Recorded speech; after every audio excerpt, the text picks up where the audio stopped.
Hey, welcome back to Receive and Relate. If this is not your first time here, if this is your first time here, welcome for story time. Okay, I'm just gonna jump right into it because there's a lot to unpack and finish up. Okay, so if you have not already, I want you to go back and watch part one because today is part two of the roommate. Okay, and I am releasing again. If you have not been here before, I am finally releasing publicly my testimony of my story with my narcissistic ex-husband. um why did it take me so long to do this? A lot of it was me. I used to be very much a people pleaser. God has been healing me with that, and what I mean by that is always worried about the other person's feelings. But while I'm always worried about the other person's feelings, the other persons are not worried about my feelings, okay? And then not just that, but there's a lot of false accusations out there. There's a lot of false story from him. People took things that he said and ran with it. Nobody, and I mean nobody, came to me and asked me what happened. And so now I am releasing it. Now, a few people that I know, very few people that I know my side of the story. These are people that I used to be close with. But now it's time to tell the world, okay? So I hope you come along with me on this journey. This is not something that is easy. This is not something that I'm just like, oh yeah, I'm just going to tell. No, like I said, it took me a minute, okay? But God said it is time. And one thing that I do is I try to be obedient to my Heavenly Father, okay? Whether you believe that or not, that's your business, okay? I'm not here to try to convince you. I just know He said it's time to tell my side of the story, and so this is what I'm doing. So now to do a quick recap of yesterday. For those of you, I'm not going to do the whole thing because you need to go back and watch it if you haven't. But if you have, we discussed that now my ex-husband and I are living together. We were not married yet. As roommates, I in another video I did expose a couple of his secrets that started to become a little bit weird to me. You have to go back and watch that video. And then how we eventually brought in another roommate with us, somebody I used to go to high school with.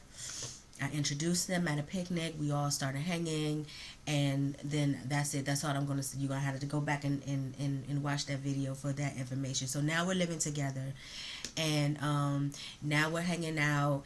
And like I said, I believe where I left off was where I started to see her, the roommate, which was a female. Sorry, it was a female. I started to see that she started getting growing a liking to my ex-husband. And I'm not gonna lie, remember, if you don't know, I tell my truth as well, okay? This is not just to tell everything he did. I also tell my truth in the parts that I played in as well, okay?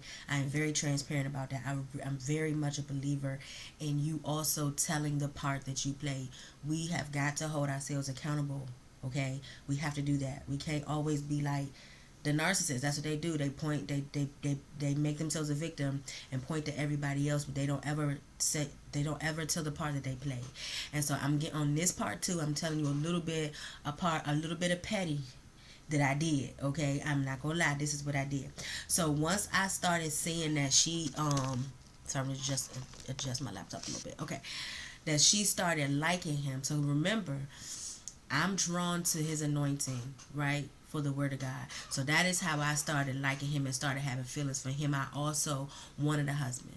So in my mind, I thought, okay, that God was telling me this was my husband. I couldn't be more wrong, okay? But we'll get to that later, way later, okay? And so couldn't nobody else like him, okay? And he couldn't like nobody else, and especially all the stuff that I was putting up with behind closed doors, that ain't nobody in the church was knowing was really going on behind closed doors. You think I'm just gonna let him you sweep him off his feet, and you know what I'm saying?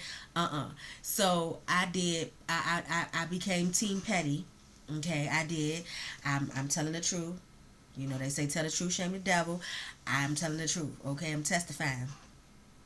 So, So remember in the last video I explained, excuse me, that sometimes I talk fast while I stutter, y'all. So just hang in there with me.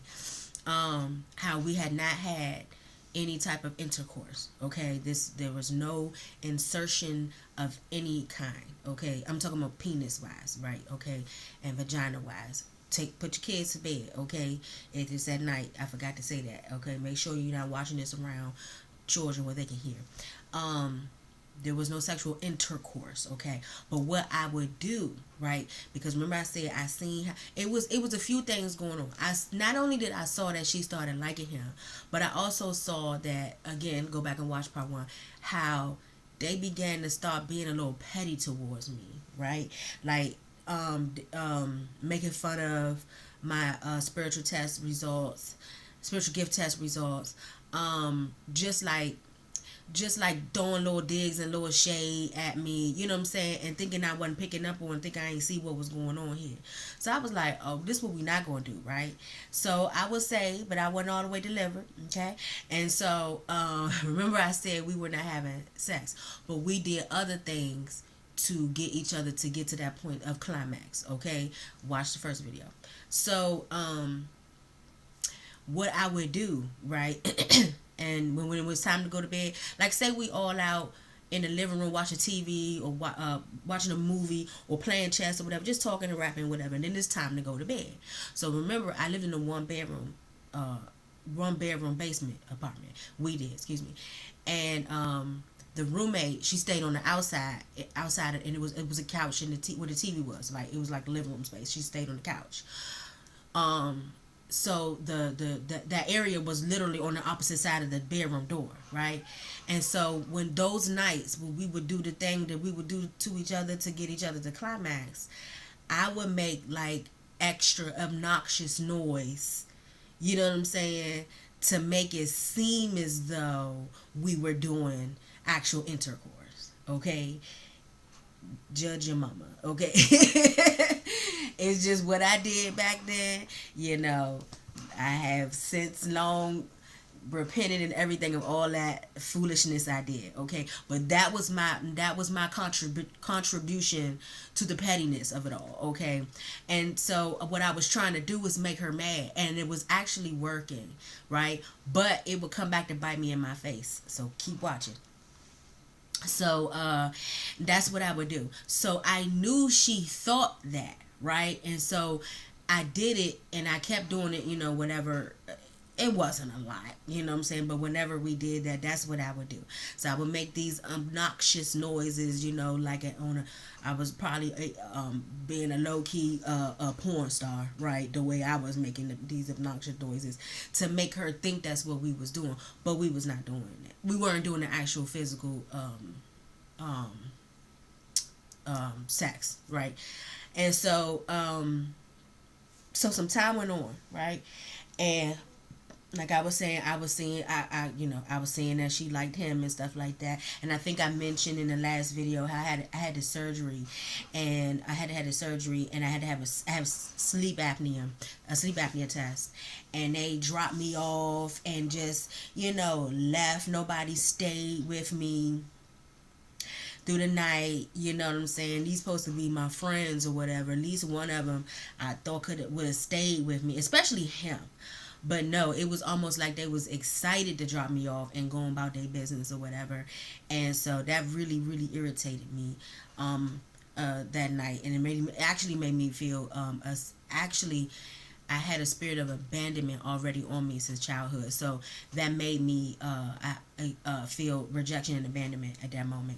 I actually just thought about that too. See, I'm telling you, it's therapy testifying and telling your story. I'm telling you. So now time went on, and then okay, so I revealed last episode. I think I revealed a little bit too early, but I'll just reveal it again.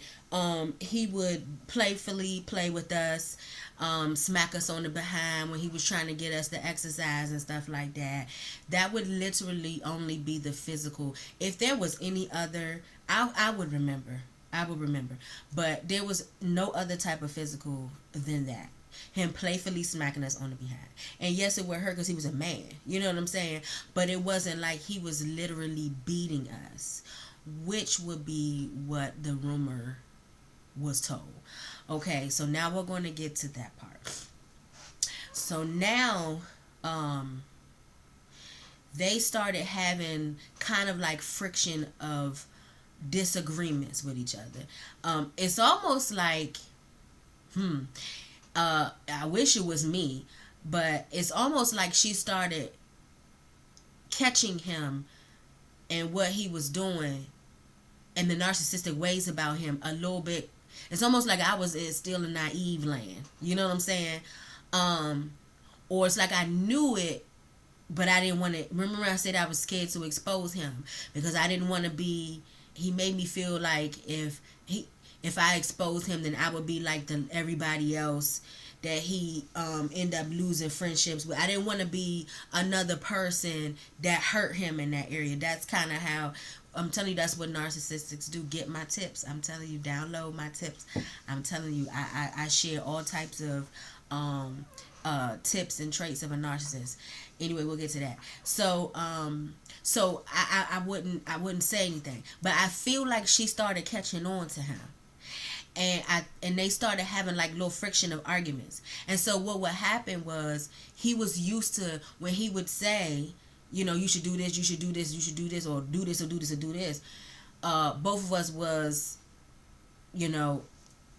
adhering to what he would say to do or suggest to do, but she started not agreeing. She stopped, adhering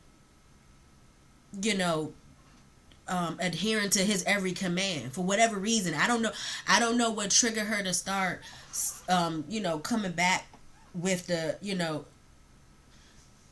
what I'm saying, just coming back with the like, I'm not doing that. I don't know what it was, but she started doing that.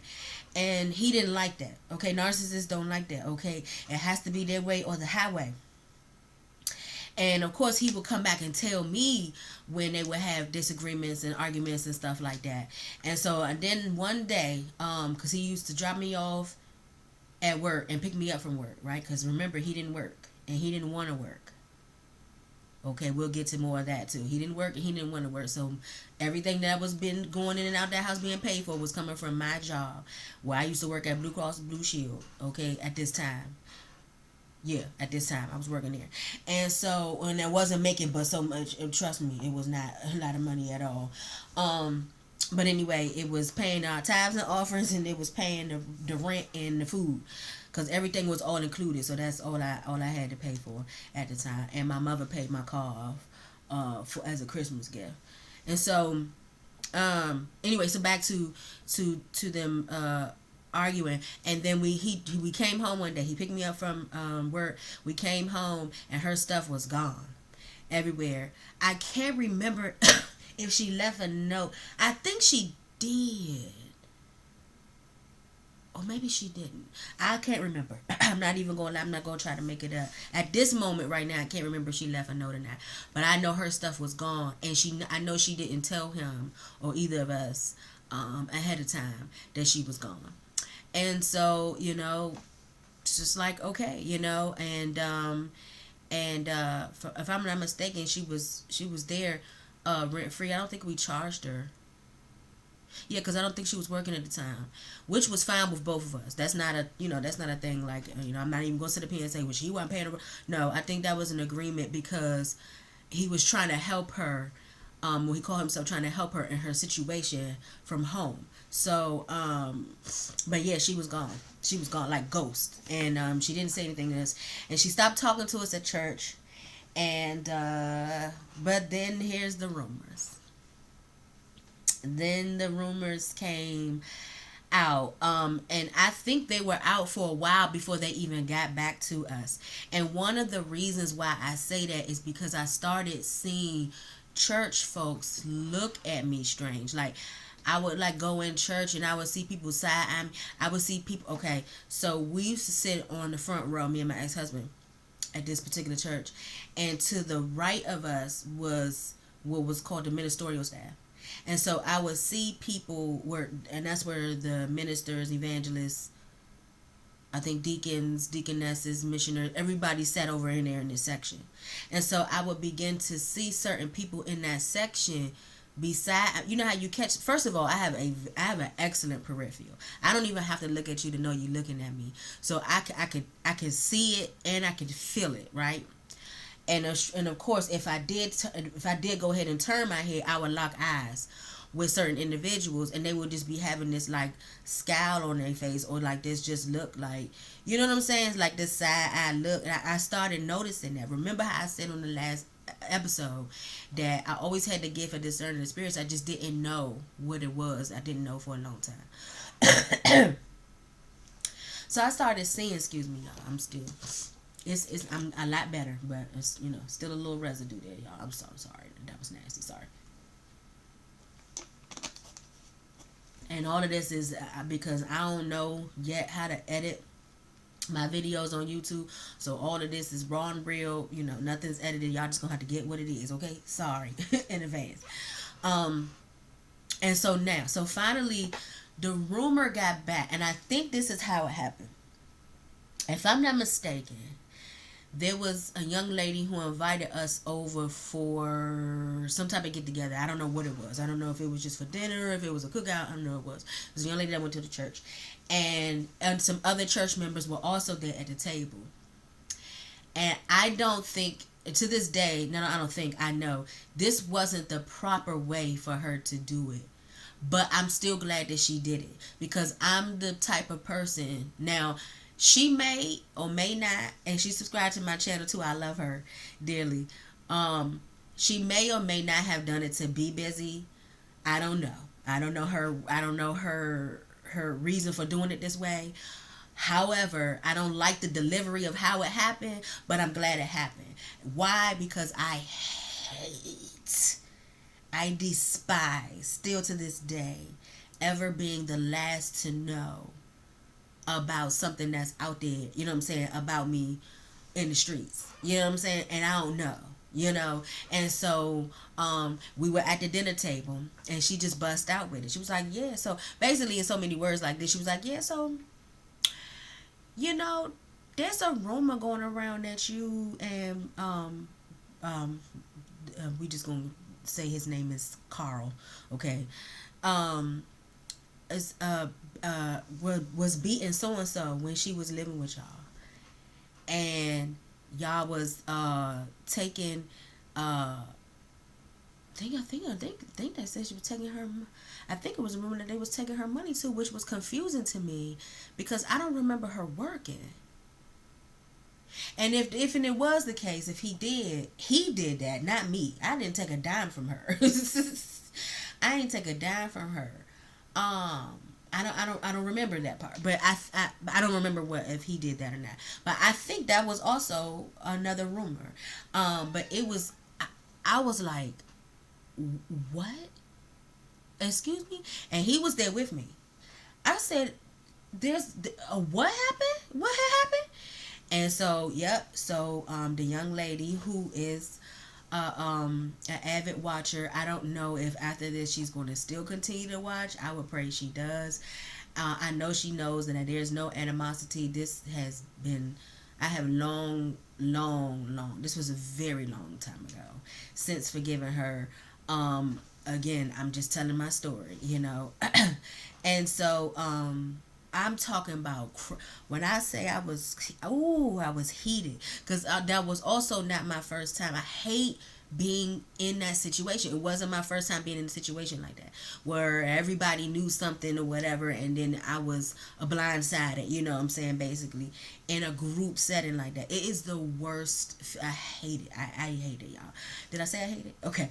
So so I had to go back to church, and now I understand why I'm getting these side eyes. There are preachers getting up there preaching. You ever had somebody get up there and preach on you subliminally? And everybody else in the church know it's about you, including you. But what they preaching about, they couldn't be further from the truth because it wasn't you, and that's not what you did. And that's what was going on. So the ministerial staff over there, I remember this like it was yesterday. You talking about you know how cartoons and you see the smoke come out the ears when a cartoon character is mad. I'm telling you, I was living a real life. A real life smoke was coming out my ears. The ministerial staffing over there high fiving each other, whatever, all from this false rumor. Now I will say this. I will say this. My ex husband did some stuff. Okay, God knows, and that's why I'm releasing my testimony about it, right? My story about it. He did some stuff, okay, but that was wrong. That was false, and it was a bold faced lie. Now I don't know. Because remember, narcissists only tell their side of the story. So remember how I told you he would come back when they were doing their arguing with each other, him and the roommate. He would come back to me and tell me his version of the story and what went down and whatever. But I never talked to her about it. You know what I'm saying? So who knows? He could have fabricated some stuff, you know what I'm saying, and said some things that really made her angry or whatever, but he never came back and told me. I don't know.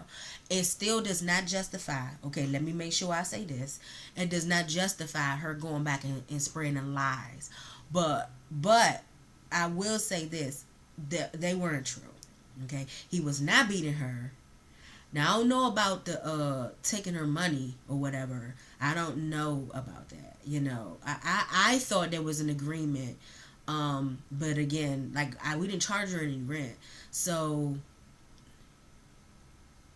yeah, I don't think we charged her any rent. See, this was a long time ago. I really don't believe. I think she was there rent free, but I just remember the main thing I remember is the beating. That's the thing that got me, cause that's a very serious accusation, very serious accusation, and so that thing. Ooh, what I tell you, I was furious. But it would be later on, because one thing about people of God, if you are a true daughter, son of God, and you're wrong about something, God will convict you and tell you you are wrong. And eventually this person, I remember, if you're watching this, I remember, I didn't forget, and when I forgave you that day, it was done. She came up to me at church, and I had to deal with this. This would not be the first time people preached on me on the pulpit. My previous church, the pastor did that as well. All false rumors. Oh my goodness, right? The enemy really wanted this repeat offender in my life of false accusations and false rumors about me. So anyway, she came up to me. I think it might have been after church. It was even before or after church.